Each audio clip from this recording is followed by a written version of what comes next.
آخری بات اس حدیث میں حضور علیہ السلام نے فرمایا سل من قطعک واعف عمن ظلمک واحسن الی من اساءک، فرمایا جو تمہارے ساتھ برائی کرے تم بدلے میں اس کے ساتھ اچھائی کرو۔ یہ نبوی اخلاق، ایک برا کرے تو ایسا نہیں کہ تم بھی برا کرو، جس نے تمہیں گالی دی تم بھی گالی، جس نے تمہیں بد دعا دی ہے تم بھی بد دعا دو، نہیں، بلکہ فرمایا برائی کرنے والے کے ساتھ بدلے میں تم اچھائی کرو۔ اس سے اخلاق کے اندر خوشگواری پیدا ہوتی، بدلہ لینے سے مخالفت اور نفرت ختم نہیں ہوتی، کبھی یاد رکھو، معاف کر دینے سے اور برائی کے بدلے میں اچھائی کر دینے سے محبت نفرت اور عداوت محبت میں بدل جاتی۔ تو اللہ کے نبی صلی اللہ علیہ وسلم ان اخلاق کی تلقین فرماتے ہیں جن سے ہماری رنجشیں دور ہو جائیں، ہماری نفرتیں دور ہو جائیں، ہماری عداوتیں ختم ہو کر محبت کے اندر تبدیل ہو جائیں۔ بارہا اس حوالے سے آپ کے سامنے مثال میں دیا کرتا ہوں۔ امام اعظم ابو حنیفہ رحمہ اللہ، آپ حضرات جانتے ہیں کہ امام اعظم ابو حنیفہ رحمہ اللہ جہاں بہت بڑے فقہ کے امام تھے، دنیا ان کو امام اعظم کے فقہ کے سب سے بڑے ہیں، وہی بہت بڑے کاروباری، ہیرے اور جواہرات کا امام صاحب کاروبار کا، اور دنیا کا فقہ کا وہ عظیم امام جس نے دنیا میں ہزاروں لاکھوں فقہا پیدا کیے، 500 مفتیان کرام کو امام اعظم ابو حنیفہ رحمہ اللہ ہر مہینے اپنے مال میں سے تنخواہیں دیا کر۔ آج ہم مسجد کے ایک مولوی صاحب کو کما حقہ تنخواہ نہیں دے سکتے، وہ بھی تو کوئی شخص تھا جو 500 مفتیوں کو اپنے جیب سے ان کی خدمات پر صلہ دیتے تھے ہر مہینے۔ عام لوگوں پہ، غرباء پہ، فقراء پہ صدقہ خیرات اس کے علاوہ ہوتا تھا۔ تو کاروباری لوگوں کو ایک دوسرے سے رنجش بھی ہوتی، حسد بھی ہوتا۔ امام صاحب کا کاروبار تھا، نوکر ملازم کام کرتے تھے، خود مدرسے میں پڑھاتے تھے۔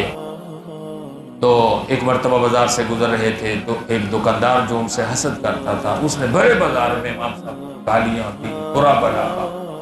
امام صاحب نہیں بولے، کوئی جواب نہیں۔ یہ فرق ہے ایک عالم میں اور ایک جاہل۔ عام آدمی ہوتا تو وہ لڑ پڑتا، گریبان پکڑ لیتا کہ آپ نے مجھے گالی نکالی، سرعام لوگوں کے سامنے میری تذلیل کی ہے۔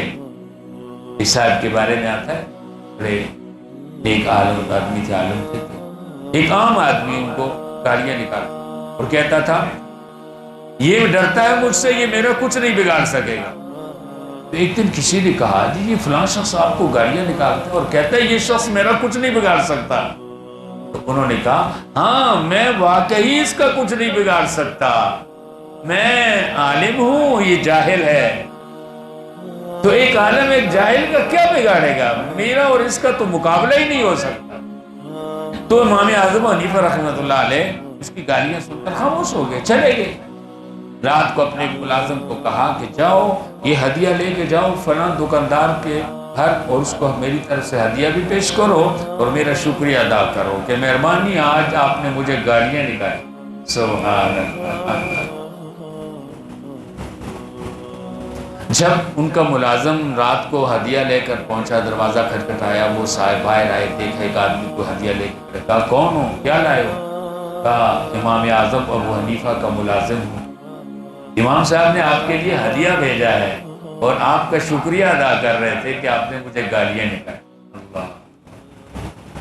وہ شخص کہتا ہے کہ میرے قدموں کے نیچے سے زمین نکلی کہ میں نے امام صاحب کے ساتھ کیا کیا اور امام صاحب نے جواب میں میرے ساتھ، میں بہت شرمندہ، اس قدر مجھے اپنے آپ پر افسوس ہو رہا تھا کہ میں نے اتنے با اخلاق انسان کو کی تذلیل کی۔ کہتے میں ساری رات سو نہیں سکتا، میں اس انتظار میں تھا کہ صبح طلوع ہو اور میں جا کر امام صاحب سے معافی۔ یہ ہوتا ہے دوستو معاف کرنے کا نتیجہ۔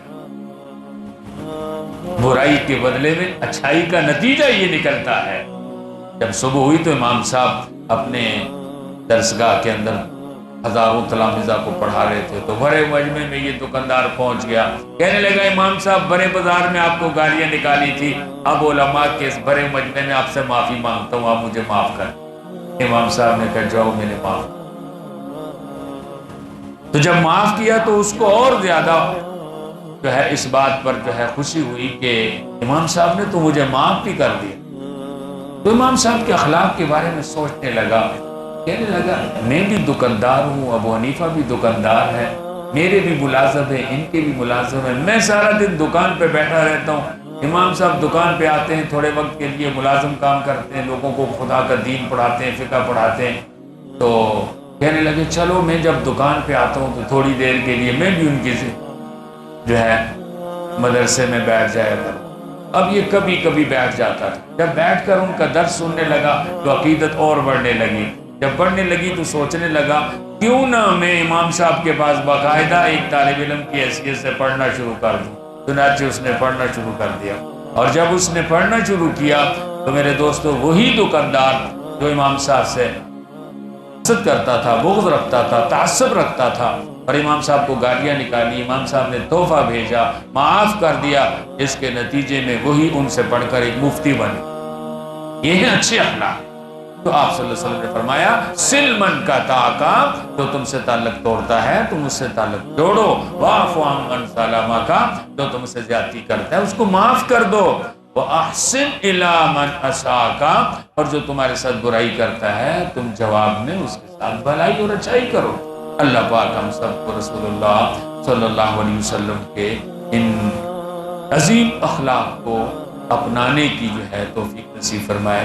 میں پہلے بھی عرض کر رہا تھا، آج مسلمانوں کے ماحول میں سے ہمارا اخلاق کی دیوالیاں، ہم دنیا کے سامنے ہمارا اٹھنا بیٹھنا، بول چال، ہمارے معاملات اس قدر کشیدہ اور بد اخلاقی پر مبنی ہیں کہ آج دنیا ہمارے ساتھ ہنستی ہے کہ ہم مسلمان کتنے بد اخلاق ہیں۔ ہمیں ذرا بھی اس بات کا احساس نہیں ہے کہ ہم کس پیغمبر کے کلمہ گو، کس نبی کے امتی ہیں جس کے اپنے اخلاق کا عالم۔ اس وقت امت کو اپنے امت کے احوال کو بہتر کرنے کے لیے ضروری ہے کہ ہم رسول اللہ صلی اللہ علیہ وسلم کے اخلاق کو اپنائیں اور اپنے اخلاقی دیوالیہ پن کو ختم کریں۔ اللہ تعالی ہم سب کو حضور علیہ السلام کی تعلیمات اور ہدایات کو اپنانے کی توفیق نصیب فرمائے۔